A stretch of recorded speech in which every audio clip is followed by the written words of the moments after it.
Pozdravljeni, sem Marja Milič in poslušate MoneyHow, prvi podcast o upravljanju denarja pri nas. V tokratni epizodi MoneyHow o tem, kaj prinaša umetna inteligenca in kako bo ta vplivala na svet investiranja. Bomo v prihodnosti sploh še potrebovali upravljalce premoženja, analitike, finančne svetovalce, nam lahko umetna inteligenca sestavi portfelj investicij in kakšen ta je. Kakšne so torej priložnosti in nevarnosti, ki jih prinaša sodobna tehnologija? Z menoj sta Boris Cergol, poznavalec trendov na področju umetne inteligence in regijski vodja podatkovne discipline v podjetju Endava, v preteklosti pa se tudi ukvarjal z trgovalnimi strategijami. Zdravo, Boris. Zdravo. Z nama je tudi borznik in odličen poznavalec energetike Aleš Zupančič, ki je bil tudi že gost MoneyHow. Zdravo, Aleš. Zdravo, Marja. Zdravo, Boris. Kako smo? Super. Zasneženo, ja. Zdaj je že osplužen, tako da ni take panike. A gremo kar na aktualno tematiko, najbolj vroča zgodba, lahko rečem v zadnjem času, ChatGPT. O tem se veliko govori vse od decembra dalje. Predlagam najprej, da pojasnimo, kaj to sploh je in kako lahko vpliva na naš vsak dan. Boris, boš kar ti začel. Ja, hvala. Torej, prva stvar, ki je mogoče dobro omeniti, za ChatGPT, to je samo ena instanca modela GPT, ki je znan že kar nekaj časa. V bistvu gre za GPT-3, model, ki je prvič bil objavljen že sred poletja 2020, tako sicer od takrat naprej konstantno izboljševan, tako da tudi, če se je slučajno kdo od poslušalcev srečal z njim, recimo v malo bolj zgodnjih letih, ta model danes sigurno ni več isti, dela bistveno boljše. Najlažji v bistvu, ne bom rekel, da najlažji, ampak en način, kako si to predstavljati, je, da je to pač neka ogromna nevronska mreža, ki se je naučila na ogromni količini podatkov, v bistvu nam čist nepredstavljivi, lahko bi rekli, skoraj celotnemu javno dostopnemu internetu. In njena glavna lastnost, taka še posebej zanimiva, je pa ta, da zdaj v bistvu lahko razrešuje različne probleme. Ne samo recimo enega, tako kot je bila to pač navada prejšnjih modelov pred njim. Super, torej rešuje naše vsakodnevne težave, tegobe. Lahko vprašamo, karkoli nas muči. Videla sem, da celo predlagajo, kaj kupiti otroku za rojstni dan, za 10. rojstni dan, nekaj takega je bilo eno od osnovnih vprašanj. Ja, to definitivno dobro deluje. A to deluje, si preveril? A dobiš kakšne pametne predloge? Vsekakor. Tudi drugače, naprimer, če je treba sprejeti kakšno odločitev glede filmov, recimo, kakšen film iz 80-ih bi bil primeren za 5-letnika za božični večer, recimo. Evo, to je pa definitivno not v redu. Parenting advice. Ja, in kaj ti je predlagal, če lahko mogoče kaj poveš? Kot filmi, E.T. Vesočka. Super, to je odličen predlog. A bomo šli kar na konkretne primere? Po moje najbolj, da pokažemo, kako se to uporablja v praksi. Boris, a boš ti mogoče malo podelil, pa bomo vmes malo pokomentirali. Aleš, ti imaš pa tudi, po moje, lahko poveš, zdaj, kako ti gledaš kot borznik na v bistvu tega bota, ki ti malo pomaga pri vsakodnevnih težavah, tudi reševanju seminarskih nalog. Mogoče bi se tukaj postavil v čevlje nekega povprečnega uporabnika, in zdaj moram reči, da pač Borisa poznam že daljše obdobje, in tudi z njegovo pomočjo, pa bom rekel malo s spodbudami, sem se tega lotil, ampak to je tako, za nekoga, ki ni programer, pa to na začetku bilo res ne bi jaz tega. Tako da, ko je prišel ChatGPT ven, je bilo to res nek user-friendly način, da začneš sam spraševati. Ker dostikrat se pozablja, da to, kar je Boris že omenil, da OpenAI je že prej, mogoče ne tako udarno, ampak tudi dovolj udarno prišel ven zdale AI, ki je generiral slike. Ampak si se mogel registrirati, pa račun, pa bom rekel, nekaj si imel zastonj, pa je vedno strah, koliko me bo pa kaj stalo. Tako da ChatGPT je naredil tle zelo veliko promocijsko potezo, po mojem, da se nekako približa umetna inteligenca širši publiki. Ne. A kar gremo na konkretne primere, pa boš šeral svoj zaslon, Boris? Ja, kar pojmo. Ja. Bom začel z enim takim zelo preprostim, ali kako bi temu rekel, primerom. No, tole ni ChatGPT, to je v bistvu Playground, tako imenovan, od OpenAI, kjer lahko v bistvu delamo z, bom rekel, bolj surovo različico modela GPT-3. Zdaj, kar sem naredil tukaj za ta primer, je, da sem enostavno iz svojega transakcijskega računa skopiral nekaj transakcij, takih čisto vsakdanjih. Pri vodenju osebnih financ je vedno mogoče ta izziv, kako pravilno vse te transakcije poklasificirati, zato da imamo čim boljši red, da se ne rabimo s tem preveč ukvarjati.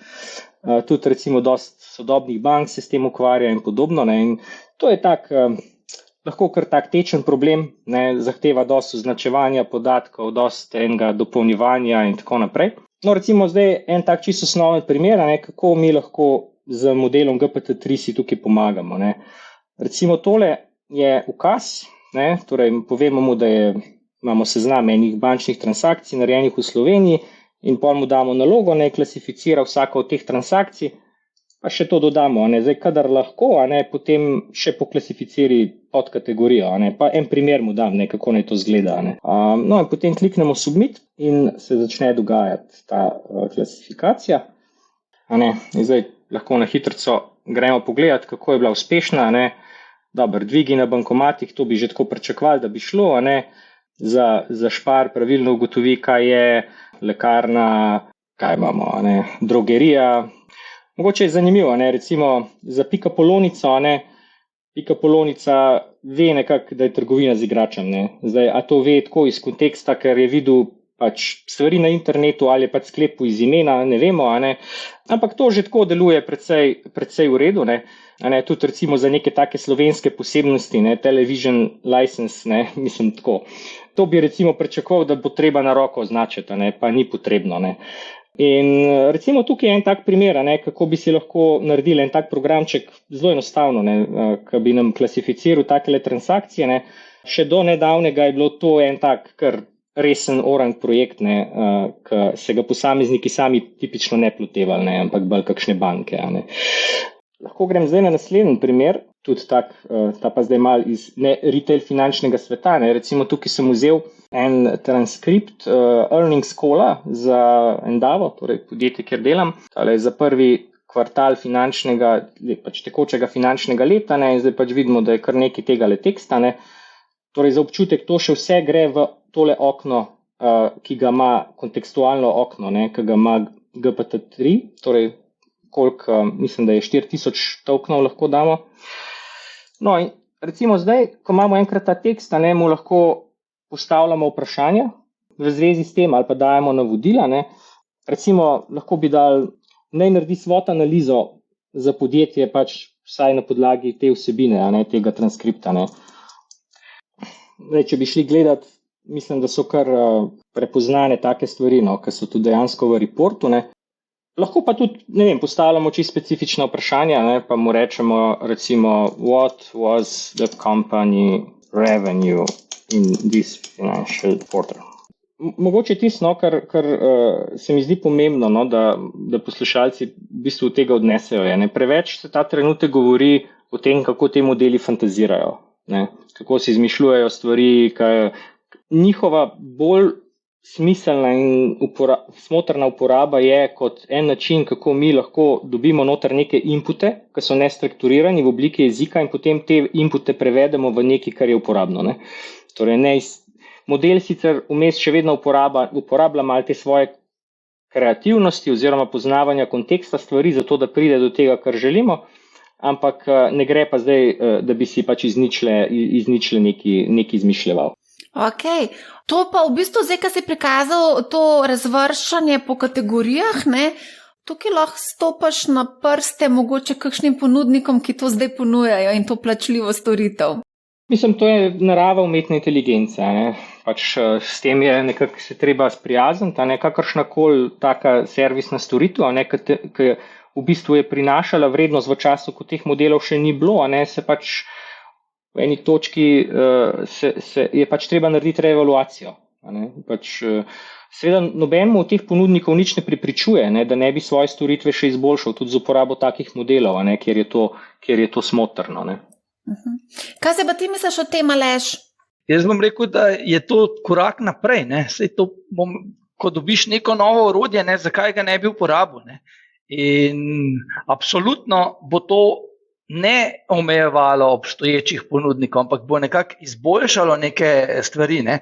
Če bom rekel, se ozremo malo širše, ne, pogledamo tudi v neko raziskovalno fazo. Ne. Predstavljamo se, da mora nekdo narediti ogromno nekih raziskav, ne, ker je danes veliko časa, veliko resursov bilo za to potrebnih, ne. Zdaj pa narediš en hiter korak in eno glomazno količino podatkov na hitro obdelaš in to ne pomeni, da si na slabšem, ampak te pripelje korak naprej, tako da lahko svojo iznajdljivost ali pa pamet uporabiš za kaj več, da nadgradiš to. Ne. Jaz mogoče bi rekel takole, da ta OpenAI, kar je Boris pokazal, to ni zdaj neki samo za take kot je Boris. Ne.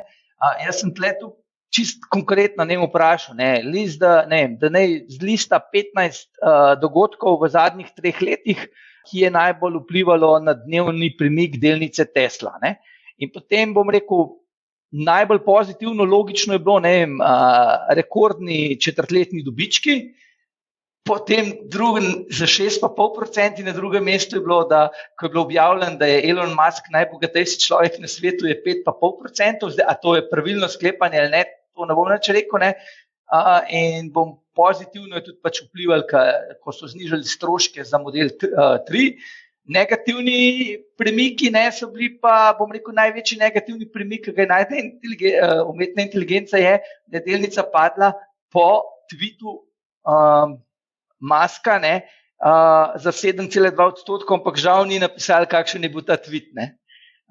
Tako da nekako zelo hitro ti lahko zbere neke podatke, se pravi, to lahko brez veze, ne, ampak za nekoga, ki gleda res malo širši nabor dejavnikov, ne, se lahko malo izogne, kdaj tudi vstopa v neko naložbo. Ne, če bo ali bo takrat neka objava rezultatov, ali ne vem, računaš, da se Musk pripravlja na njega povzemam, ki je najbolj medijsko nekako izpostavljena oseba na svetu, mislim, da če pustimo te bolj influencerje. Zdaj, ko ti vse to omenjaš, vse je lepo in prav, ampak po črto se mi zdi pa, da je treba še zmer, kljub temu, da je tle zelo veliko inteligence, vsem tudi stvari zelo dobro preveriti za tem AI-jem. Recimo, jaz sem tudi neke zadeve preverjala in sem ugotovila, da je bilo zelo, zelo veliko napak. Boris, a boš lahko mogoče malo pokomentiral, da ni vse tako lepo, kot mogoče se sliši na prvi pogled? Vsekakor ni, ne. Torej, to orodje je ratalo zdaj pač izredno dostopno, kot smo videli tisti, ki so to preizkusili, vejo, da je občutek, da pač nobenega zares predznanja ni potrebno, uporabniški vmesnik pravzaprav sploh ne bi več mogel biti bolj preprost, kot je, ne. Ja, je pa vseeno izbrati ta prave primere, kjer to uporabimo, je mogoče zdaj izziv bolj, kot sama uporaba orodja, ne. Torej, jaz na splošno, če tako pogledam uporabo umetne inteligence, ne. V preteklosti dostikrat se je uporabljalo umetno inteligenco za reševanje nekih, kako bi rekel, zelo high stakes problemov. Recimo primer tazga problema je na primer vožnja tudi avtomobilov, ne.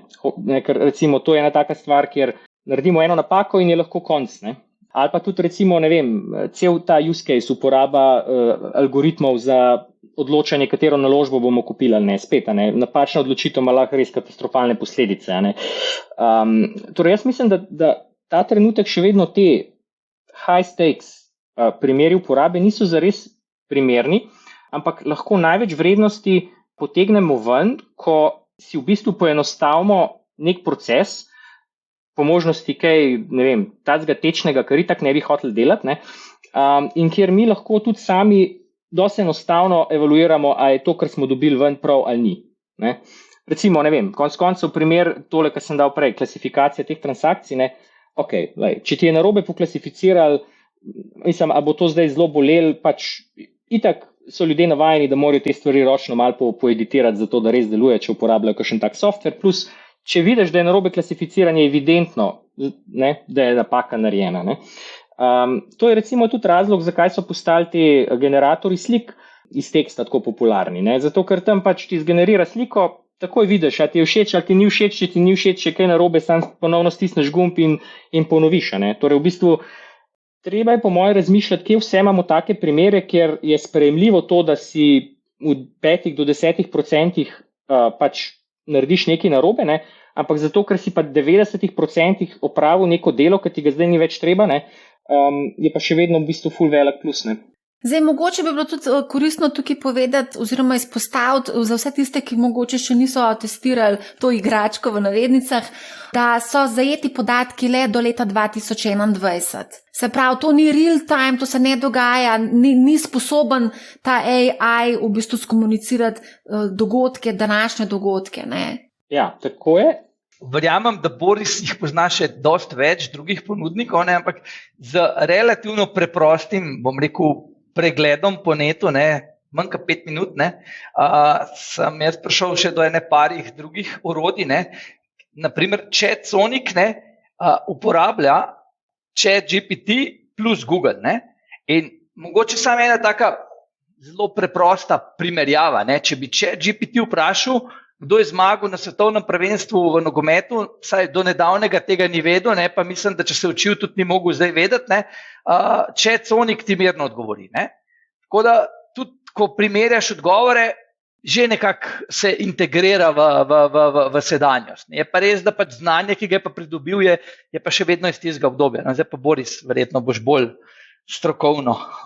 Ja, mislim, ne, če bo strokovno, ampak saj bom se potrudil to pojasniti. To recimo, Marja, kar si povedala, je vse popolnoma res. Zdaj, vsaj kolikor vemo javno, ne, pač ta model naj bi zaključil svoje učenje nekje mogoče v drugi polovici leta 2021. Ampak to v bistvu samo po sebi ne predstavlja omejitve, da modelov ne bi uporabljala na podatkih, ki so sveži. Recimo mogoče en tak lep primer, ki ga lahko spet ljudje zelo enostavno preizkusijo.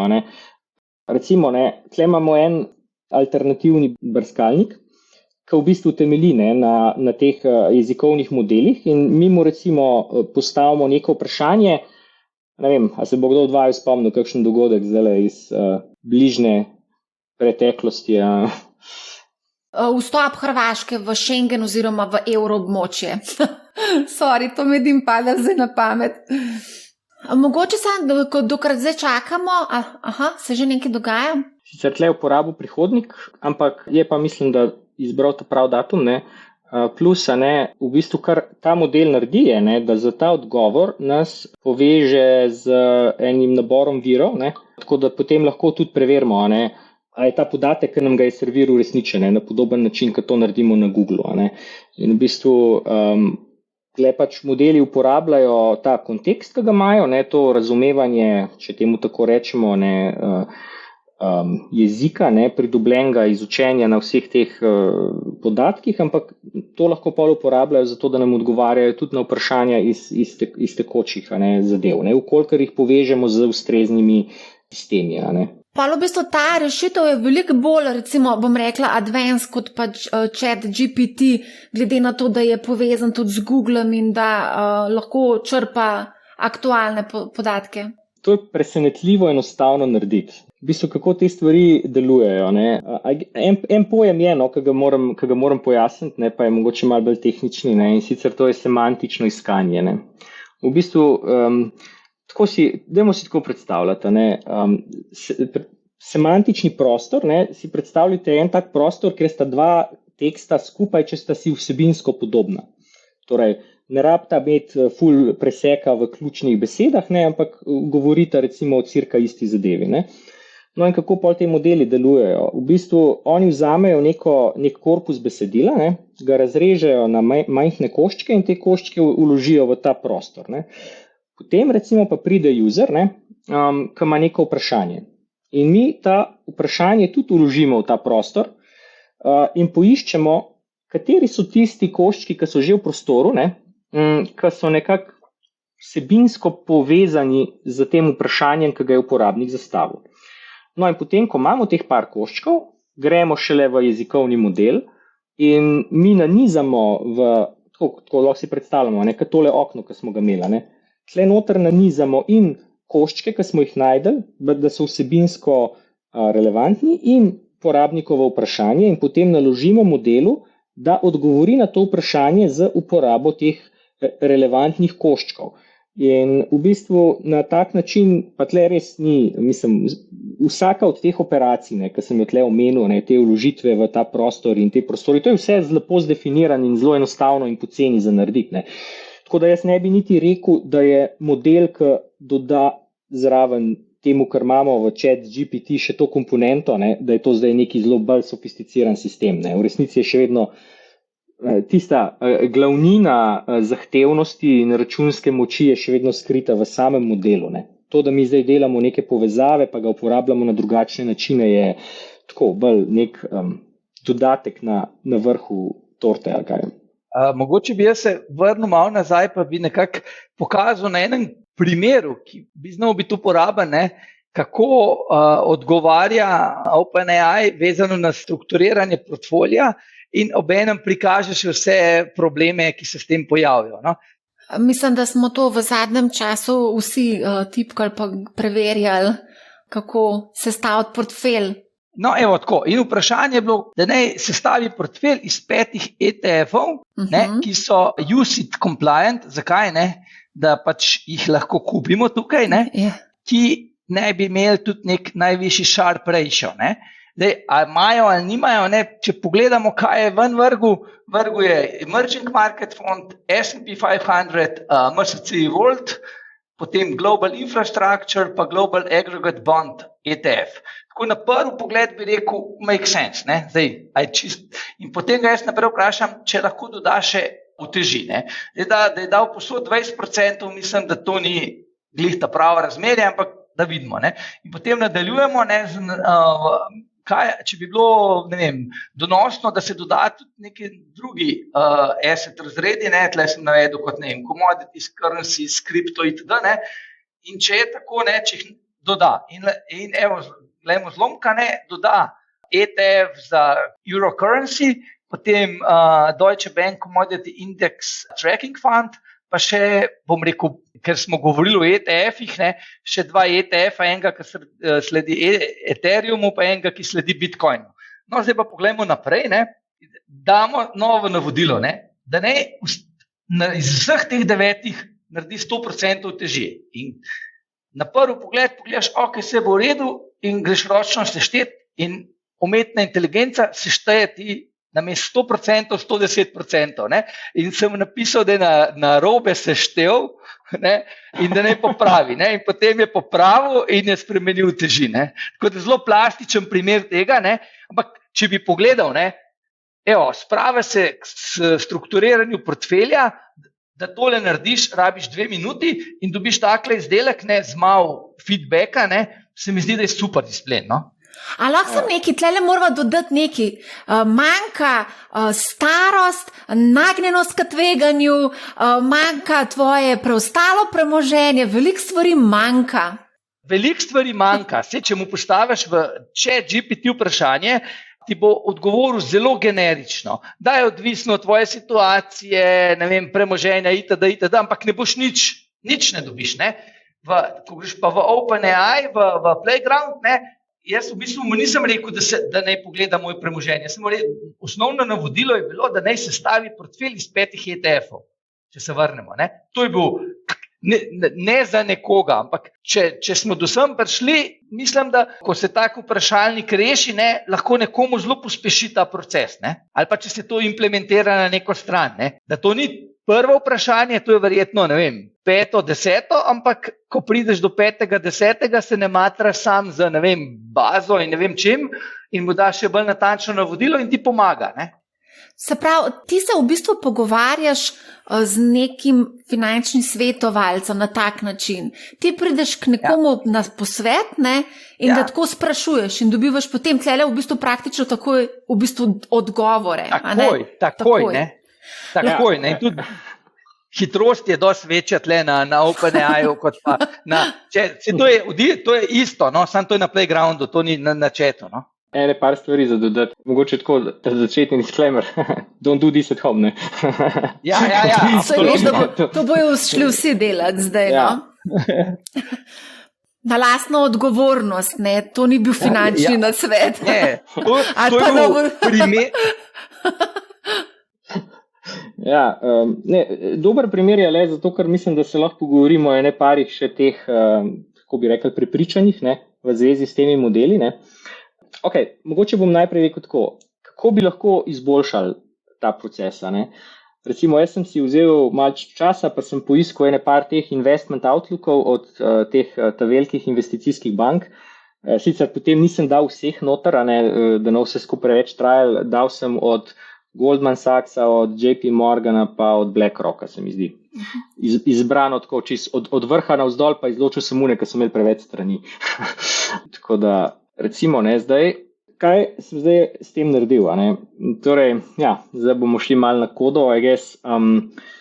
Torej, jaz recimo, a ne, ko enkrat vložim, a ne, te dokumente v ta prostor, ne, lahko vprašam recimo eno tako vprašanje, ne, kaj so najbolj pozitivni deli tega market outlooka, ne, to so dokumenti sicer bolj iz konca lanskega leta, ampak dobro, ne, zdaj. On v bistvu zdaj gre čez vse te 3 dokumente, v bistvu pogleda vsak košček in proba odgovoriti na to vprašanje, ki sem mu ga zastavil, in potem, ko dobi odgovor, ta odgovor nese v naslednji košček in se vpraša, a lahko kako izboljša ta odgovor. Tle zdaj vidite counter, a ne, ko bo prišel do konca, bomo lahko videli, ne, tako, probite to primerjati zdaj s tem, da bi en analitik mogel brati te 3 dokumente, a ne, tudi ne bi bilo glih hiter, a ne.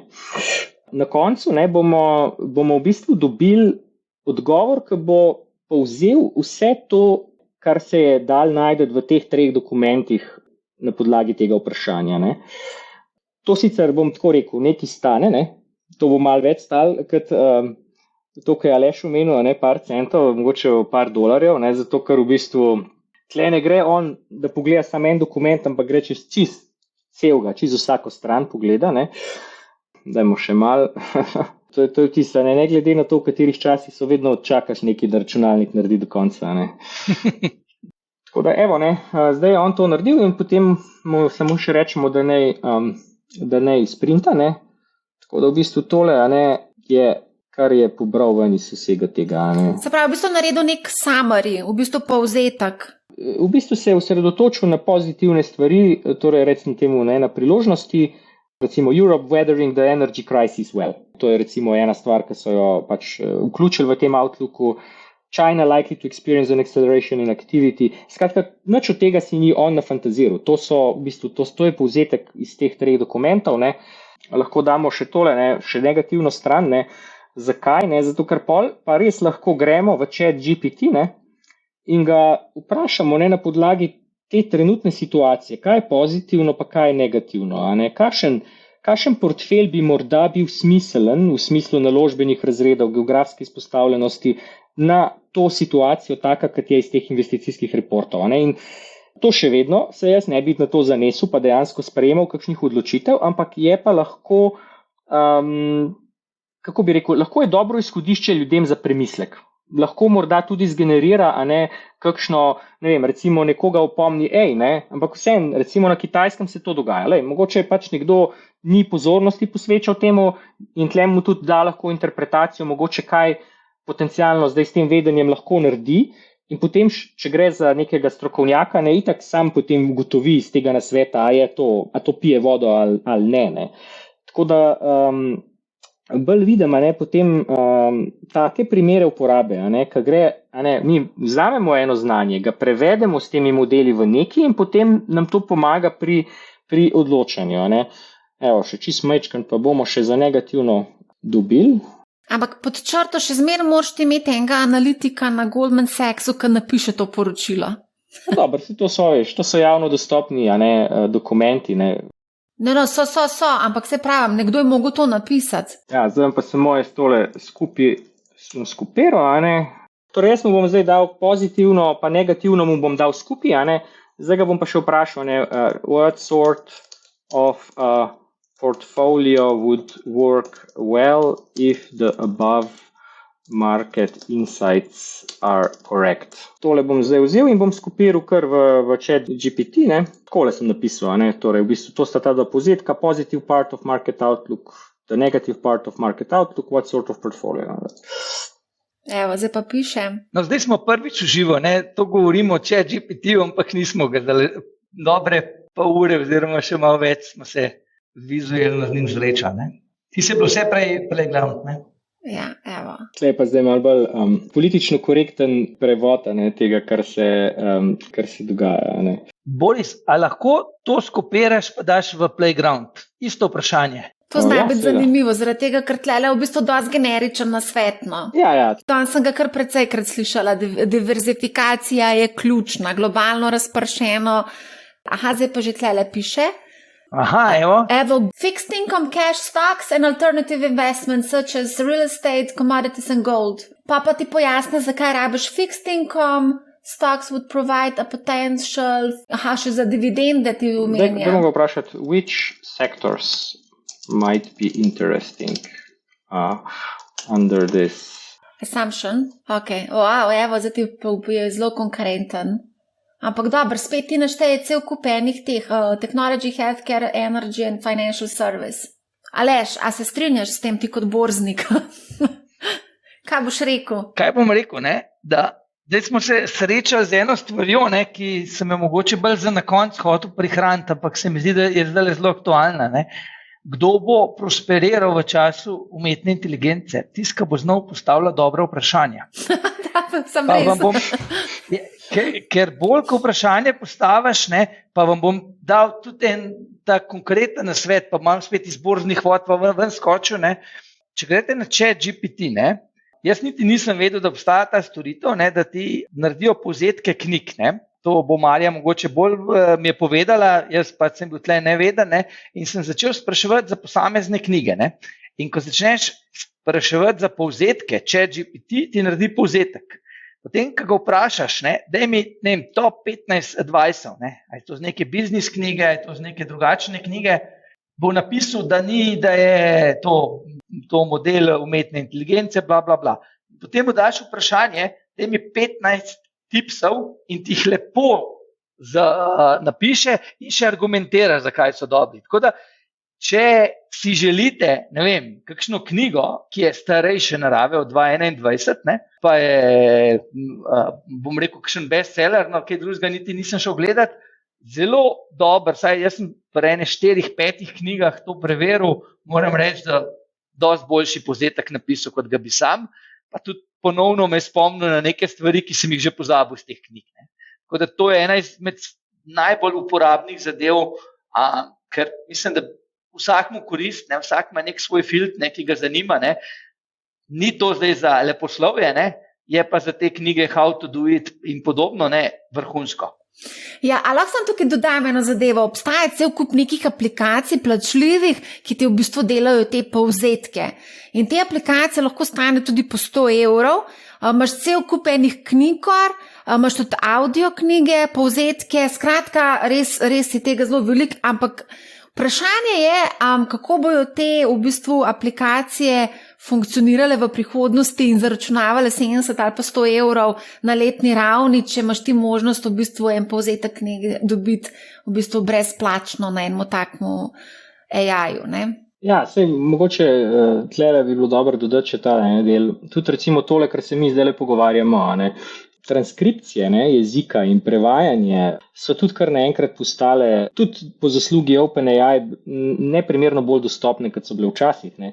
Recimo zdaj je silno enostavno vzeti ta posnetek našega pogovora in ga praktično, ne vem, z eno kratko komando transkriptirati, ne samo transkriptirati, ampak tudi prevesti v angleščino in ga narediti searchable. In potem potencialno lahko zastavljati temu našemu transkriptu vprašanja, ali pa recimo čez vse pretekle podcaste postaviti vprašanje na neko temo, nekaj, kar nekoga zanima in dobiti nazaj odgovor. Ne? Tako da, To je pa odlična ideja, ampak a veš, te storitve, recimo, ki jih jaz danes uporabljam za transkripcijo, moram ti povedati, da v bistvu ta artificial intelligence še ne dela tako dobro za slovenski jezik in ne prepozna jezika. A misliš, da bi bilo tukaj boljš?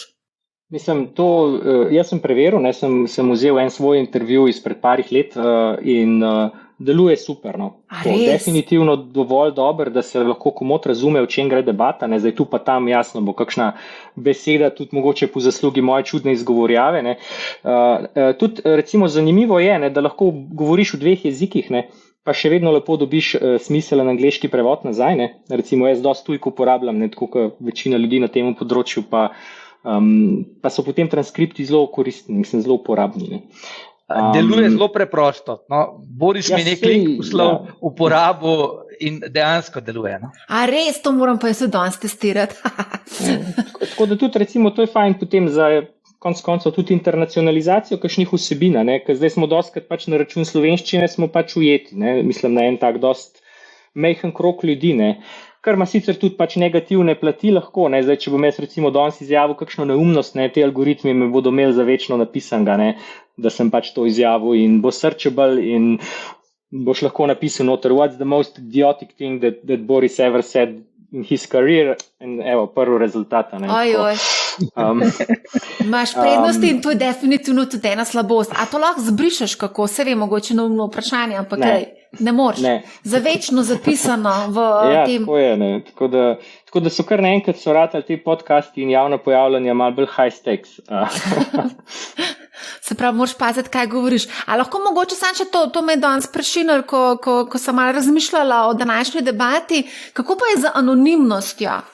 Ker zdaj se zelo veliko govori o tem v finančnem svetu, sploh v kriptosvetu, kako nam zagotavlja pač kriptovalute nekatere anonimnost, pa tudi menjalnice, anonimnost. Kako pa je recimo tukaj pri tem? Večinoma, ne, mislim, sploh taka tehnologija, kakršna je ta, ne, kako bi rekel, omogoča več stvari, ki grejo zoper anonimnost, ampak jaz bi rekel samo zoper te oblike anonimnosti, ki so razmeroma preproste. Ne. Zdaj smo se dostikrat zanašali, da bomo anonimni samo zato, ker bo nekaj, kar smo rekli ali posneli, pač izgubljeno in pač tega ne bo mogoče najdeti. Ne.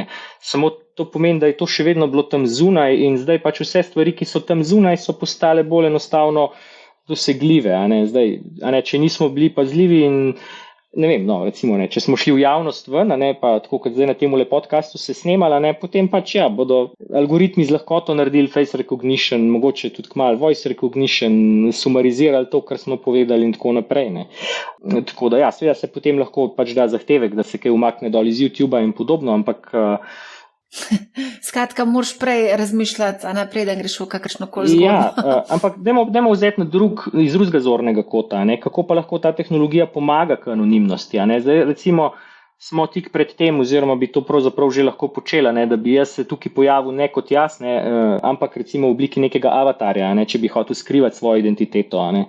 In tudi moj glas bi bil lahko spremenjen in podobno. Ne. In verjamem, da bo marsikdo to počel v res zelo bližnji prihodnosti, danes. Danes. Ja.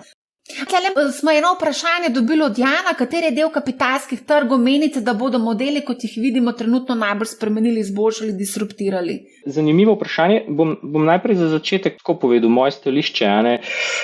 Tudi recimo, katere poklice uspe umetna inteligenca najbolj afektirati. Ne? Recimo te napovedi, ki smo jih delali 5 let nazaj, ne, so šle zelo v smeri, ne, da bodo to poklici, ki zahtevajo neko ponavljajoče se fizično delo in podobne stvari. Ne? In potem je bila ideja, pol kasneje enkrat mogoče ta office delo in podobno, ne, pol pa čist nekoč enkrat ali pa sploh nikoli pa stvari, ki zahtevajo kreativnost. Ne? In zdaj 5 let kasneje smo dobili pač točno obrnjeno nazaj. Ne?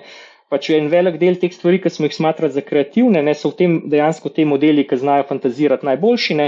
Zdaj gremo v tej smeri, da utegne marsikaj tega pisarniškega, rutinskega dela biti avtomatiziran. Še najtežje je pa recimo ta trenutek avtomatizirati to, da bi nekdo na police naprimer nekaj izlagal. Ne. Tako da tudi, ko je govora o kapitalskih trgih pa sektorjih, ne, je, bom rekel, napovedovanje izredno zahtevno in nehvaležno ravno zaradi tega, ker samo tehnologijo težko predvidimo, kakšna bo in v kakšni obliki se bo manifestirala. Zdaj pa beseda Alešu, ki mislim, da lahko veliko pove o tem. Jaz bi tle nekaj dodal na enem zadnjem pogovoru, ko smo ga imeli, vezano tudi na, v katero smer to gre, vezano na pravno področje. In bom jaz začel, pa naj Boris nadaljuje, ki je še bolj advanced. čez vikend sem zasledil nek članek, kjer je pisalo, da je ta GPT 3.5, to, kar je Boris povedal, da se skozi razvija, praktično že bil na meji, da naredi v Ameriki bar izpit za odvetnike. In da so prepričani, da šterka ga bi pa mogla narediti. In to je nekaj zelo zahtevnega. Da pa zadeva še bolj razvita, pa Boris, dam te besedo, pa povej, kaj je pred nami. Ali lahko samo mogoče tukaj, samo za sekundo, Boris, omenil si, da še zmeraj rabimo človeka, ki fila police. Ampak dejansko gre tehnologija toliko naprej, da nas v bistvu zdaj že robot postreže. To mi je pa zadnjič kolega razlagal, ki je bil v McDonald'su, pa vem, da na Bledu imajo tudi enega robota, tako da eventualno bi lahko tudi robot filal police, če že gremo v to smer, ne? No, pa dajmo malo reči o robotiki, ker to je mogoče ta trenutek malo zapostavljeno področje, glede na to, koliko se govori o slikah, o tekstih in tako naprej, No, ena stvar v robotiki v bistvu bil in je še vedno ta problem, če ti postaviš en robota v eno okolje, ki ga on ne pozna, planirati v tem okolju, razumeti to okolje je izredno težek problem. In zato so si ljudje predstavljali, da bo še minil ne vem koliko časa, preden bomo imeli robota, ki bi lahko se po recimo eni dnevni sobi, ki jo ni še nikoli prej videl, smiselno premikal pa kaj delal tam. No in zdaj smo tudi na meji tega, da bo ta problem rešen in presenetljivo bo rešen najverjetneje ravno tako z jezikovnimi modeli. Namreč, to se je bilo v lanskem letu, se je začel kar nekaj teh raziskav. Ti v bistvu lahko prek podatke, ki jih robot dobiva prek senzorjev, jih polneš noter kot input v jezikovni model in potem daš robotu neko nalogo, robotu potem rečeš, da naj na podlagi tega, kar se je naučil o prostoru iz senzorjev in naloge, ki mu jo je nekdo zastavil, naj naredi seznam korakov, ki jih mora narediti, da bo to nalogo uspešno opravil. Recimo, primeri so bili, robotu rečeš, da vzami čips iz predala v kuhinji, pa mi ga, prinesi na mizo. Dejansko to deluje, z jezikovnimi modeli se da take stvari narediti, kar bo po moje zelo pospešil razvoj te robotike in nas bistveno hitreje pripeljal do točke, ko bi imeli lahko robota, ki bi funkcioniral naprimer v enem domačem okolju. Je pa še vedno treba se zavedati, hardware je v takem čist prostem okolju, kjer se lahko zgodi karkoli, je vseeno bistveno težji problem, kot pa recimo eno delo, ki ga nekdo upravlja, skozi za računalnikom, z omejenim naborom toolov, tako da ta drugo delo je še vedno bolj podvrženo temu, da utegne biti bolj avtomatizirana. A lahko mogoče tukaj v tem kontekstu, preden odgovoriš na vprašanje, kateri poklici so dobesedno na tnalu zdaj zaradi te pametne tehnologije, pa mogoče vsem bi to postavilo v kontekst te naše demografije, ki se v bistvu vse slabša, pa bazen delavcev oziroma kadrov je v bistvu praktično izpraznjen. Ali lahko tukaj ta v bistvu umetna inteligenca odgovori na vse te izzive demografije, pa tudi konec koncev zaposlovanja? Če gremo na ta mehanizem, kako mogoče gledati na te spremembe, ki jih bo inteligenca povzročila. Torej mi, če pogledamo zdaj v družbi, ali pa tudi mogoče še malo za nazaj, smo videli, na določenih področjih je tehnologija delovala izredno deflacijsko. Torej, recimo, če mi pogledamo, koliko zdaj plačujemo za mobilni internet, pa koliko smo plačevali 10 let nazaj, je to nek čista drugačna številka. In to, kar v bistvu ta inteligenca, umetna inteligenca, ki prihaja, jaz mislim, da bo naredila to, da bo enostavno deflacijsko delovala na človeško inteligenco. Torej, to, kjer mi zdaj plačujemo za to, da nam nekdo nekaj naredi, bo postalo cenejše. Jaz razmišljam dostikrat iz te perspektive. Kaj so recimo storitve, do katerih ima recimo zdaj nekdo, ki je mogoče ima recimo 100 milijonov premoženja, ima dostop, pa so mu v redu, večina ljudi pa do tega nima dostopa. In zdaj vse jahte pa take materialne stvari so eno, in pač tle bo vpliv umetne inteligence počasnejši, ki bo mora biti povezan z napredkom nekih fizikalnih znanosti in tako naprej. Ampak če pa pogledamo, kaj so storitve, ki jih nekdo tak uporablja. In nekatere smo omenili že danes, finančno svetovanje, pravno svetovanje, medicinske storitve, take stvari, tukaj pa pričakujem marketing, PR, osebni asistenti, vse take stvari, inštruktori, coachi, psihoterapeuti, nenazadnje. Skratka, te storitveni sektor utegne biti podvržen do neke mere tej deflaciji povezani z širjenjem teh algoritmov umetne inteligence. Ne? Ja, v bistvu se sliši kar malo grozen, a da v storitvenem sektorju se bo to dogajalo, ker v storitvenem sektorju valjda pričakuješ, da bo storitev oseba, a ne, da boš imel stik z osebo. Saj tako je bilo v bistvu do zdaj, ne. Ali se bo to spremenilo, recimo, da nas v bistvu zdravnik ne bo več pričakal in osebno diagnosticiral našo bolezen. Marja, jaz mislim, da trenutno veliko ljudi ima problem, da nekako ne more priti do tega zdravnika, da bi se osebno z njim pogovorila, ne? Vsaj v Ljubljani. Ne? Tako da, ja, ne, jaz ne pravim, da bodo te interakcije izginile. Samo, jaz recimo, ne, zato, da mi nekdo rezervira sejno sobo za sestanek ali pa da se uskladi z nekom drugim za termin za skupno kosilo, tukaj recimo to ni neka taka interakcija, ki bi zahtevala toliko veliko osebnega stika. Ne? In v take vrste interakcije mislim, da te algoritmi bodo posegali. Ne? Ali pa tudi recimo da sem odvetnik in bi rad najdel preteklo pravno prakso, relevantno za moj specifični primer. Zdaj, mislim, jaz res nujno rabim, da en pripravnik prečeše ne vem koliko enih dokumentov samo zato, da odkrije te primere, ali mogoče lahko vsaj delno to zaupam enemu takmu algoritmu. To je tisto. Sam pripravnik se mora nekako učiti. Se pravi, se bo pomagal z umetno inteligenco, bo dal ukaz umetne inteligence in potem bo sam pregledal, kaj je umetna inteligenca storila. Ja, jaz mislim, da... Ja. Pa kar povej ta primer, no? ki je pred nami celo v Nemčiji, ne? Ja, eno podjetje, zelo zanimivo, tudi poslušalcem svetujem, da ga mogoče malo počekirajo, Do Not Pay. In ta Do Not Pay ima to v bistvu strategijo nekega zagovorništva potrošnika, In sicer recimo, zastopali so ljudi recimo v takih primerih, ko nekdo hoče prekiniti naročniško razmerje, pa podjetje uporablja neko tako neprimerno prakso in to ful oteži, In potem recimo oni zgenerirajo dopise in tako naprej za to. Zdaj so pa pred kratkim objavili, da bo en primer, sicer povezan z nekim prometnim prekrškom, zdaj spet ne neka high stakes zadeva, ko bo ena stranka njihova iz Nemčije se zagovarjala pred sodiščem za uporabo te njihove tehnologije, In sicer pač imel bo neko slušalko, ki bo poslušala, kaj se pogovarjajo v sodni dvorani in on bo dobil potem nasvete, kaj mora reči. Tako da bomo videli, kako se bo išlo. Jaz sem videl recimo primer, ki so ga objavili, kako se pogaja en algoritem v telefonskem klicu z predstavnikom nekega internetnega podjetja za znižanje naročnine zaradi slabe povezave. Tako da stvari so kar daleč. Tako, samo pač zavedanje o tem, bom rekel, je še malo omejeno. Zanimivo, to se sliši zelo zanimivo. Omenil si, Aleš, regulacijo, mogoče v kontekstu tega tudi avtorske pravice, pravni vidiki tega, mogoče če lahko še kaj o tem rečemo. Verjetno, da se bo tudi na to nekako obregali, tako kot se je vse. Sam, če pogledamo samo, ne vem, jaz ne bi rad prevelikih usporednic vlekel, ampak samo, če potegnemo usporednico z glasbo ali pa z filmsko industrijo, to bojo po mojem mnenju dosti boji z mlini na veter.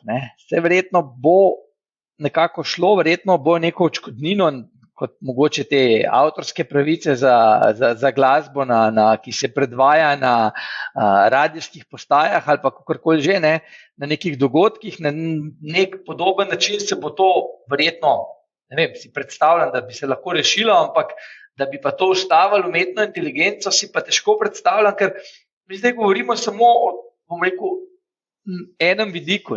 Vprašanje, kaj se na tem področju dogaja še v kakšnih drugih državah, mogoče na Kitajskem. Boris, ti verjetno več veš, ni to toliko skomercializirano, ampak vprašanje, kaj se tam dogaja za umetno inteligenco, ki se ravno zaradi nespoštovanja nekih, bom rekel, zahodnih standardov lahko še hitreje uči. Če pogledamo, kaj dela lahko na ulicah, koliko je kamer, kako, bom rekel, ti omejuje prijavo po telefonih in podobno, Playground je sigurno boljši kot na zahodu. Ja, jaz mislim, da bodo tle potekali hudi, bom rekel, pravni boji. Zdaj, če rečem nekoliko kontroverzno, jaz mislim, da se bo en del diskusije verjetno odvijal v samem fundamentu tega avtorskega prava. Torej, s kakšnim namenom pa sploh smo se odločili kot družba, da določene vsebine zaščitimo. In ukolikor imamo zdaj na voljo tehnologijo, ki kreacijo teh vsebin naredi trivialno, ali so potem, je še vedno obstaja potreba v družbi, da so vse te vsebine tako zaščitene, recimo v primeru filmske industrije, mislim, da treba v Ameriki čakati 70 let, da pridejo v javno dobro. Skratka, mogoče je ta trenutek za to debato še nekoliko prezgodaj, čeprav prve tožbe so se so bile že poslane na sodišče, ampak je pa pravno bo sigurno eno pestro obdobje pred nami, povezano s tem. A lahko mogoče izpostaviš kakšno to pravno zgodbo?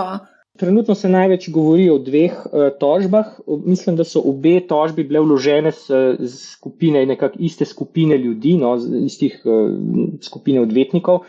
Torej, prva je bila vložena, mislim, da proti Microsoftu oziroma GitHubu kot njihovem hčerinskemu podjetju, na račun tega orodja GitHub Copilot, ki pomaga ljudem generirati kodo pri programiranju. Medtem ko ta druga tožba je pa zdaj bila proti nekaterim od teh podjetij, ki delajo te generatorje slik iz teksta. Mogoče recimo, če pa to v tej drugi zgodbi se zaustavimo, recimo ta tožba očita tem podjetjem, da v bistvu ponujajo neke vrste kolaž. Torej, da samo iz znanih avtorskih del skupaj lepijo te stvari in na tak način nastajajo te slike. Zdaj, vsak, ki je taka orodja uporabljal, mu je tako jasno, seveda, da to ne deluje tako in da v bistvu tudi te algoritmi oziroma te modeli za generiranje so zelo majhni, ne vem, vsega recimo 2-4 gigabajte.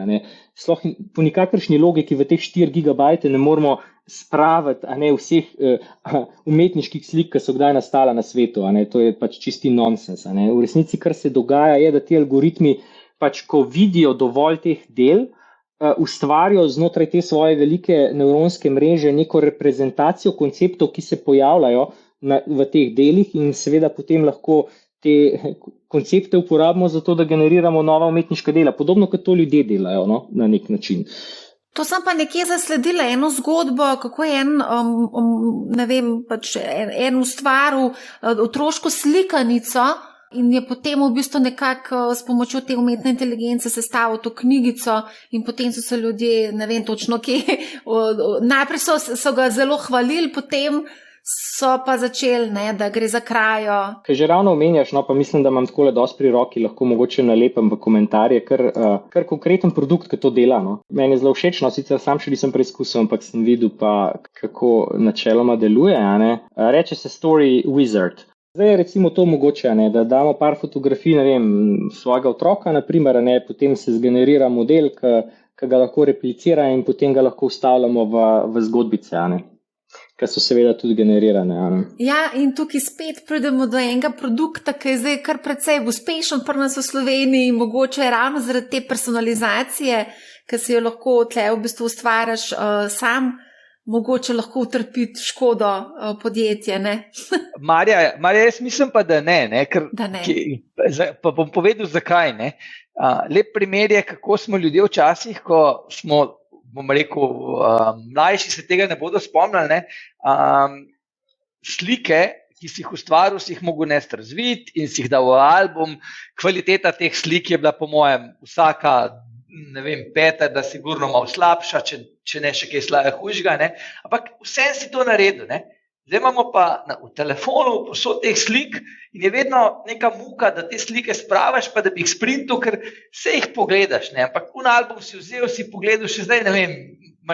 In tukaj se mi zdi enako, da bo nekdo to izkoristil in bo potem šel sam printati, pa to, ne vem, nek promil ljudi mogoče Zdaj, ta produkt pa moram reči, ker sem ga tudi nekako uporabnik tega, se mi zdi, da ne vidim, da je še vedno tako poceni, da ne morem narediti boljšega za ta denar, še posebej, da bi rekel, da svojo energijo v to ložiš. A lahko mogoče gremo tukaj še na eno vprašanje zanimivo, razvoj novih produktov, mogoče ravno na podlagi te umetne inteligence. Kaj lahko tukaj pričakujemo? Dajmo se skoncentrirati na finančno panogo, se lahko kaj zgodi. tle? Torej, jaz mislim, da ena stvar, ki se bo zgodila, je spremenil se bo komunikacijski kanal. Spremenil se bo mogoče to, kako ljudje dostopajo do informacij. Torej, imeli smo ta poskus chatbotov izpred kar nekaj let nazaj, ki še niso bili zreli takrat za take primere uporabe, ampak zdaj pa so. In to v bistvu utegne biti kar velika sprememba. Mislim tudi, kako podjetja recimo komunicirajo z svojo stranko. Mi ne smemo toliko razmišljati, zdaj pa bodo ta podjetja nadomeščena za strani teh chatbotov. Podjetja sama bodo jih lahko uporabljala za to, da izboljšajo uporabniško izkušnjo. Ja, absolutno. Verjetno se bo, produkt, da bo šlo kaj v smeri še večje integracije. Zdaj, še vedno večino, searcha se odvija z pisanjem.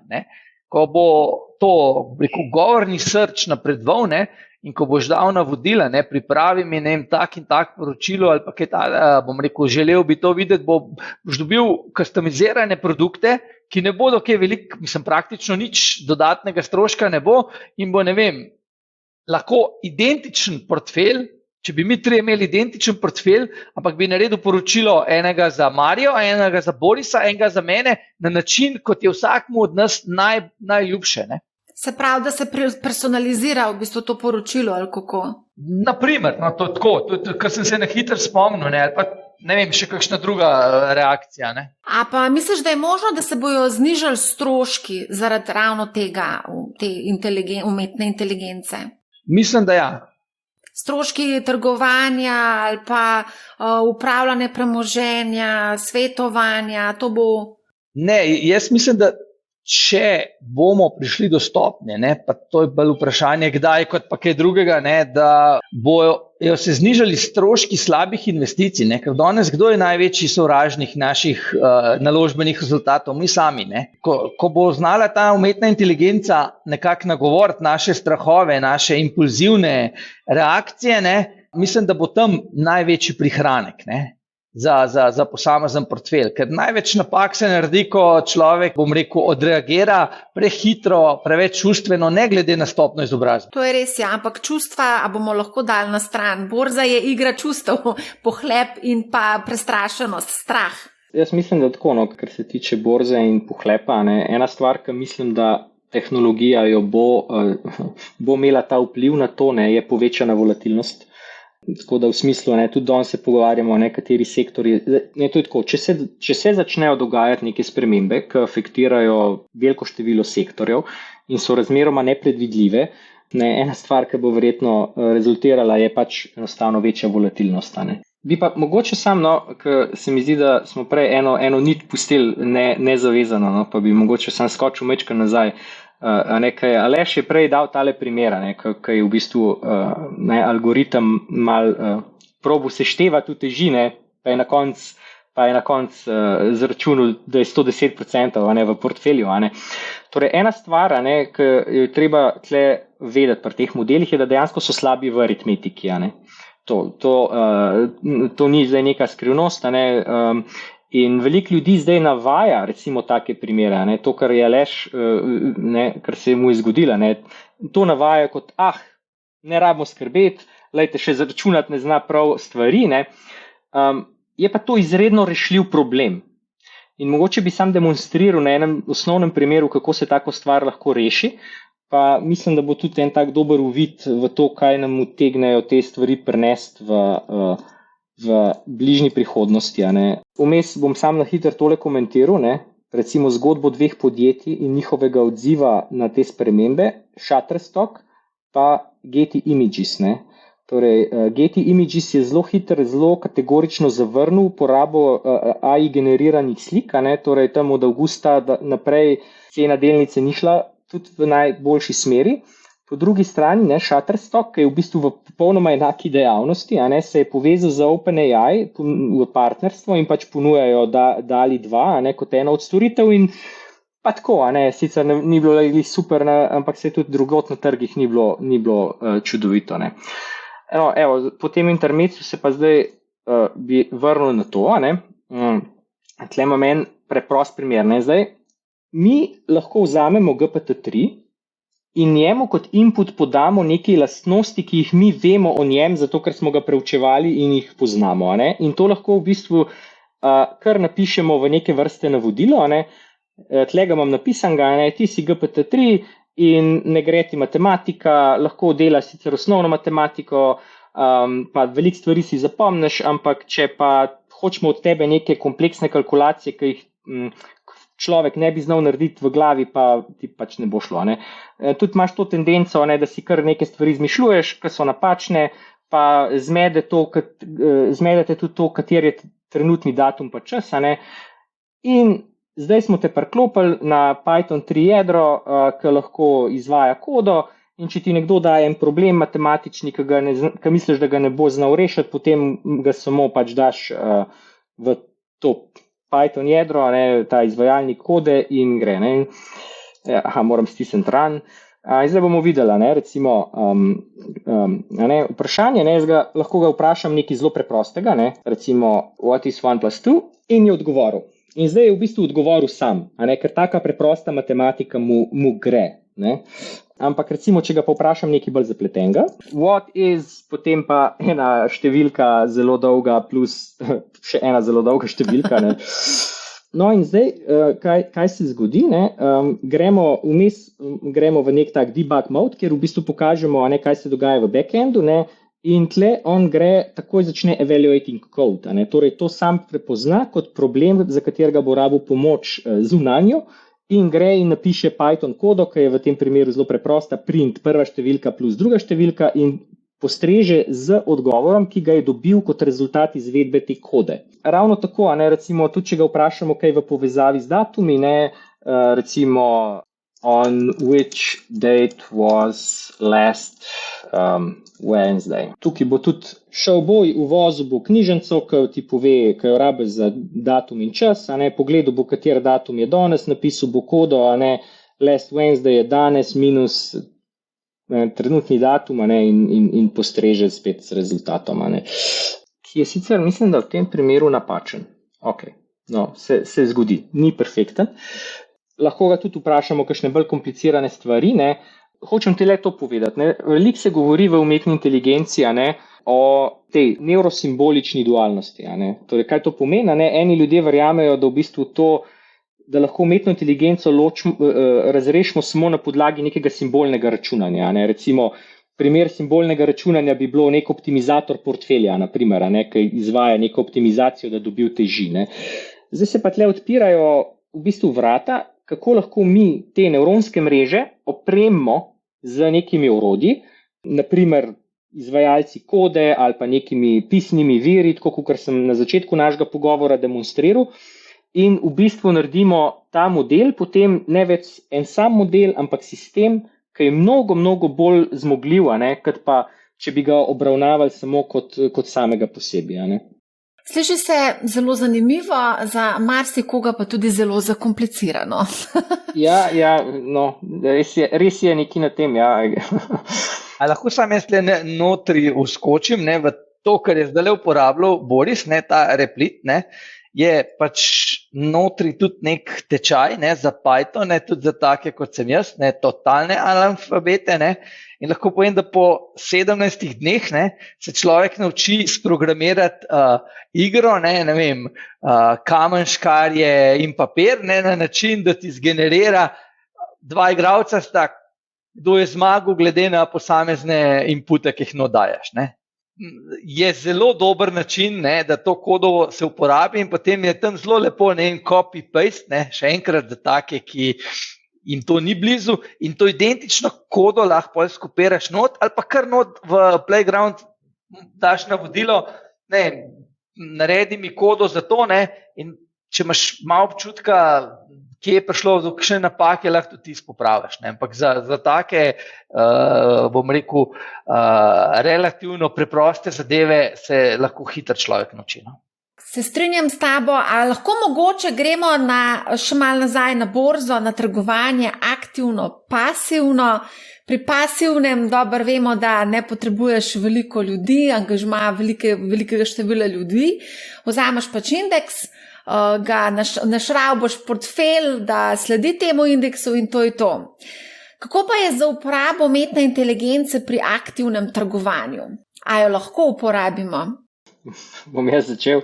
Zdaj, tisti ljudje, ki so, bom rekel, me poznali dolg nazaj, bodo mogoče presenečeni nad to izjavo. Torej, jaz dejansko mislim, da v trenutnih razmerah, tako kot smo danes, je uporaba umetne inteligence recimo pri aktivnem trgovanju, naprimer za napovedovanje, katere naložbe bodo outperformale in podobne stvari, eden najslabših primerov uporabe umetne inteligence v smislu use case. Tako skoraj za katerkoli drug del procesa upravljanja premoženja, mislim, da bi lahko našli boljše, bolj učinkovite uporabe.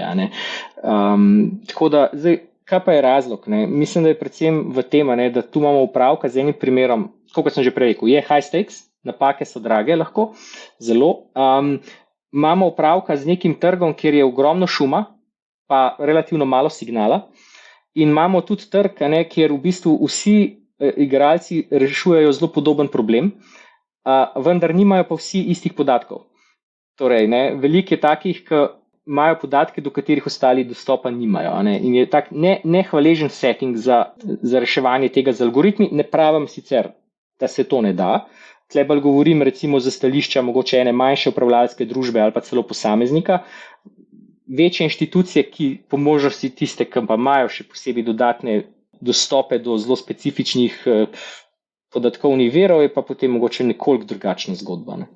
A lahko mogoče še enkrat šeraš screen, pa dajmo vprašati tega pametnega bota, kako lahko na hitro obogatimo, postanemo milijonarji, recimo. To je eno tako zelo pogosto vprašanje, recimo, ki se ga googla. To vprašanje mislim, da bomo mogli iti kar v playground, ker mislim, da je bot toliko politično korekten, da siguren ne bi pričakoval, da bo hotel biti zelo helpful, ampak gremo, Jaz sem v bistvu si pomagala, sem preverila, kako se staviti portfelj s kriptovalutami, z ETF, z dividendno donosnimi delnicami, vse sem prečekirala, kaj v bistvu ti odgovorim ponudi.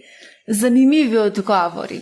Aleš, daj povej kaj, no? Ja, jaz bom rekel, da ena izmed bolj zanimivih stvari, ki smo jo, bom rekel, tudi nekako testirali, tudi rednim gostom, čisto slučajno, v tvojega podcasta, Matejem Šimnicam, smo se pogovarjali, da nam je bot odgovoril na vprašanje, različno, Najprej se je sprenevedel, da sploh ne ve nekaj, potem je napisal, je podal informacijo, da vse nekaj je bilo, in na koncu nekako je še ta tretjič spremenil odgovor in vprašanje pa je bilo, koliko vojaških letal so ZDA poslale Sovjetski zvezi med drugo svetovno vojno. Nekaj, kar lahko na histeriju preveriš. Ampak zanimivo je, da nekdo, ki ima dostop do res nenormalne količine podatkov, kar malo odgovarja v drugo stran. In ko je dobil, bom rekel, odgovor, da to ni res, je pa drug odgovor. Zanimivo. No, Boris, kako bomo postali milijonarji? Koliko rešitev nam ponuja? 30. Tok sem jih hotel, lahko bi mu pa rekel še več. 30, ok. Ja, sej, nič kaj na prvi pogled zelo launch a YouTube channel and monetize, Marja. Yes. Invest in cryptocurrency. Vidiš, to je tudi... To je zato, ker je se učenje končalo leta 2021. Ja. Publish a book sem tudi videla. Okay. V Sloveniji to ne funkcionira. Invest in gold, Aleš.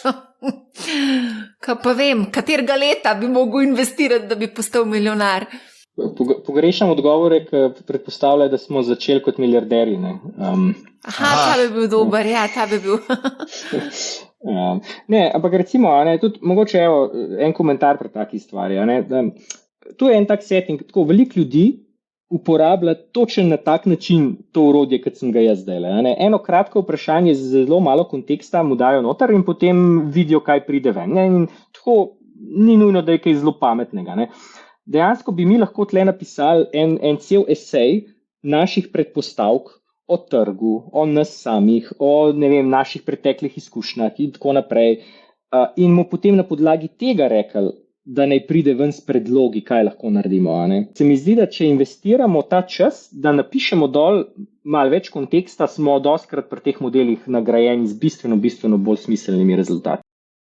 Veliko krat se zgodi, da dobim cel tak sestavek opisanih naložb, pa nagnjenosti k tveganju, pa vse živo mi pošljajo. Se pravi, to bi bila tudi ena opcija, da se samo noter ustavi in potem ti sam v bistvu ta bot ponudi nek odgovor. Jaz bi rekel, če nekdo že uporablja to na kakršenkoli način za povezavi z investiranjem, ne? Jaz bi rekel, da sta dva načina, ali pa mogoče tri, dajmo na tri. Ne? Enega sem vam že pokazal, ne? Torej enostavno kot nek sumarizator nekega teksta, ki bi ga bilo sicer pač težko v kratkem času sam predelati in prebrati. Ne? Ta druga zadeva je, zato da se nekaj naučimo, pridobimo neko znanje, ki bi sicer po klasični poti porabili več časa, da bi se to naučili. Ne? Recimo, mogoče se nekdo želi naučiti več o nekem sektorju in lahko postavlja tukaj ena dobra vprašanja. Odgovori sicer ne bodo vedno pravilni, ampak dokler ne bomo zahtevali nekih ful konkretnih številk, pa najbrž večino časa bodo in si lahko vzamemo to kot nekega inštruktorja, ne? Ali pa v bistvu to uporabimo kot neke vrste generator idej. Ne? In recimo, tle bi bili tako pustolovski, pa bi rekel, ne vem, analogije so namreč tudi nekaj, kar gre. What is the equivalent of Tesla company but in agriculture? Give me 5 examples. Zdaj bi marsikdo rekel, pa se to lahko tudi pogooglam. Sam vprašam, ne vem, to bi googlal človek, ne? Ja, in bi dobil kakšen rezultat? Pojma nimam, nisem še kol googlala kaj tanga. Verjetno bi to bo neke ideje. Mogoče niti ne obstajajo, ne? Dajmo pogledati, to sploh obstaja. Pa dobro, neki Daj to vprašanje, ki si ga postavil, da ga v Google vrš. Ok, gremo. Ne vem, mislim... Ok, zdaj smo se testirali. Marja, se to mogoče postavlja v vprašanje tudi iskalnika, ne? In poslovnega modela Google v prihodnosti, ne? Ker če bo nekdo, pa ne pravim, da je to tisti iskalnik, ki niti ni iskalnik, to je chat, ne? Še daleč od iskalnika, ampak v tej smeri bo kar izziv, ne? Ja, za Google, zdaj, ko govorimo že o prihodnosti, o poslovnih modelih, zdaj mi kot investitorji, verjetno bomo tudi vprašali se, kaj zdaj je smiselno mogoče investirati v Microsoft, pa ne v Google, čeprav danes sem slišala ravno, pač, da obstaja tudi, da Google dela na nekih novih rešitvah in da mogoče bo presenetil. Ne, to sam zdaj naprej prenašam. Ne, problem je v poslovnem modelu Google, ne? Glede na to vrstno tehnologijo. Ne? Kaj nam danes Google nekako ponuja? Ne? Ponuja nam nekaj, kar nam je že zelo dolg časa, ne? Je nekako izboljšano, ampak monetizira, da nam da AdWords nam prodaja, naša iskanja prodaja, ampak smo v tem primeru videli, ne? Pa ChatGPT ni iskalnik, ne? Še enkrat. Ne? In dobiš rezultat, ki ni optimalen. Ne? Mogoče že tiskaj Boris prej pokazal, Perplexity, pa recimo U.com, kar nekih je, ki so že boljši, ne? Odvisno spet od posameznika. Ne pravim, da je Google to borbo izgubil, ne? Sam bo mogel pa nek nov način monetizacije najti. Če OpenAI pogledamo, ne? Da imaš naročnino, ne? Če vzameš Playground, pač plačuješ tiste cente. Poglej, zdaj to na YouTubeu se mi je oglasil Andrej, ki je napisal, osebno sem začel googlati na GPT-ju, je hitreje in manj opcij, se pravi bolj preprosto. Googlati v navednicah je to. Ne, jaz bi dal na svet, da ne proba uporabiti chat Sonic, mislim, da je writer.com, katerega osnovna ponudba je, da ti pišejo advertising, maile itd., ampak ima tudi chat, ki uporablja podatke, uporablja GPT plus Google podatke. No, tako da mogoče, da pogledaš še tam, no. Ne pravim, da je to idealno, mogoče še kaj boljšega, ampak recimo jaz sam tudi to uporabljam. No? Se pravi, zagotovo je za preveriti to zadevo, je za testirati, ne smemo se bati teh testiranja, teh različnih aplikacij oziroma teh umetnih inteligenc oziroma teh botov. A gremo za konec dati še kakšen nasvet, kakšno bo življenje čez par let, kako bo izgledal svet financ, investiranje, kako se bomo obnašali mali vlagatelji? Mogoče, kar se teh orodij tiče, bi jaz samo to dodal, tukaj povezavo. FutureTools.io. To je ena spletna stranka, je agregator orodij, ki so nastala zdaj ob tem recimo v novem valu umetne inteligence. Izredno priporočam ljudem, da si vzamejo malo časa, se sprehodijo čez ta orodja in preprosto potestirajo kakšno od njih. Ker na tak način v bistvu bodo lahko dobili zelo dober uvid v to, kje trenutno stojimo, kaj je možno, kaj ni in istočasno tudi pogled mogoče malo v te stvari, ki prihajajo. No. Torej to, kar jaz pričakujem, je, da v letošnjem letu definitivno pričakujem, bodo podjetja, malo večja, začela se bolj aktivno ukvarjati s to tehnologijo, bodi si pri komunikaciji s potrošniki, bodi si interno, za optimizacijo internih procesov, knowledge baseov, ki jih uporabljajo in podobne stvari. Za uporabnike pa tudi mislim, da se bo to spremenil.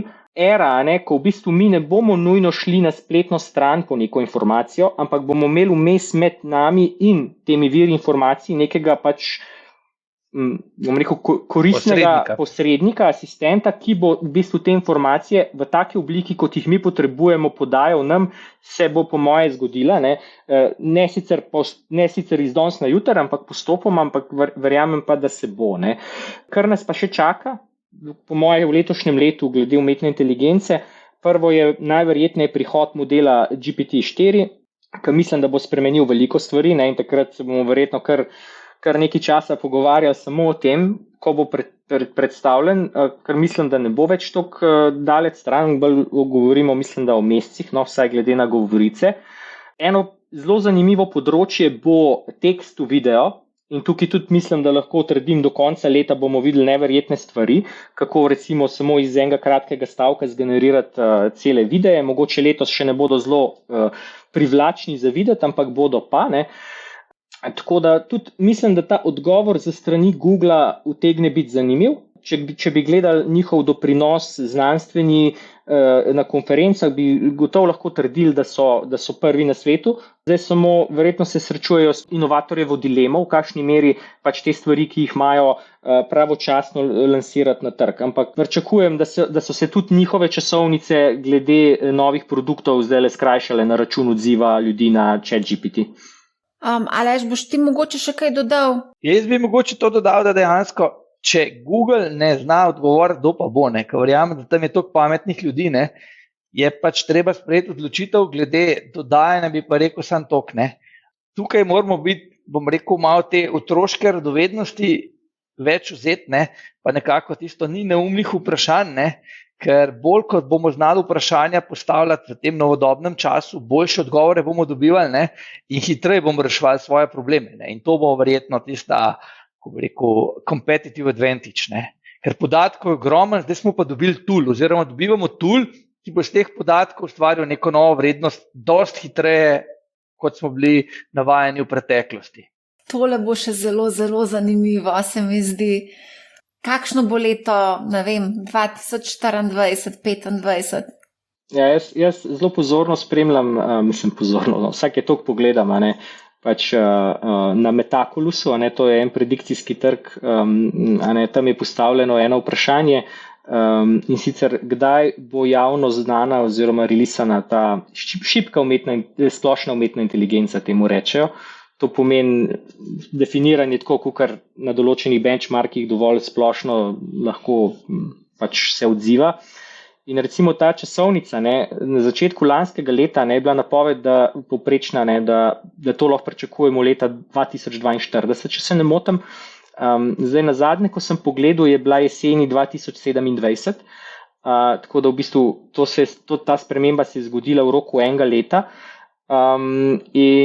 Jaz mislim, da bodo prišli časi, v smislu sprememb, ki jih bo prinašala tehnologija, ki bodo zelo zanimivi. Ne. Mislim, da je zelo koristno na te čase biti tako pripravljen, da smo do teh tehnologij odprti. Ne. Sicer, da pristopamo z neko zdravo mero skepse, ne, to vsekakor, ampak vendarle, da probamo čim več te izkušnje o tehnologijah dobiti sami, ne, da v bistvu samo računamo, da če je bil, ne vem, v Forbesu objavljen en članek na to temo, pa ga na hitro preletimo, da je to, ne, ker so postale veliko bolj dostopne in je zamujena priložnost, če ne eksperimentiramo z njimi, po moje. Se kar strinjam s tabo, Aleš, ti tudi, ne? Sem jaz absolutno, bom rekel, vidim pozitivno, ne, je pa to tako, ne, pač stopamo, bom rekel, na neko področje, ne, ko se bo ta umetna inteligenca razvila še na kakšno višjo stopno, ne, ko bom rekel, kako je uncharted territory, ne. In upajmo, ne vem, se tudi če Harari v svoji knjigi, 21 vprašanj za 21. stoletje, ne, nekako naslavlja to zadevo, ne, pa ne, da ima nek odgovor, ampak pač smer je lahko različna, ne. Ja, jaz mislim, da bomo o tem še zelo veliko debatirali, morda že čez par mesecev, ko pride GPT-4, ne?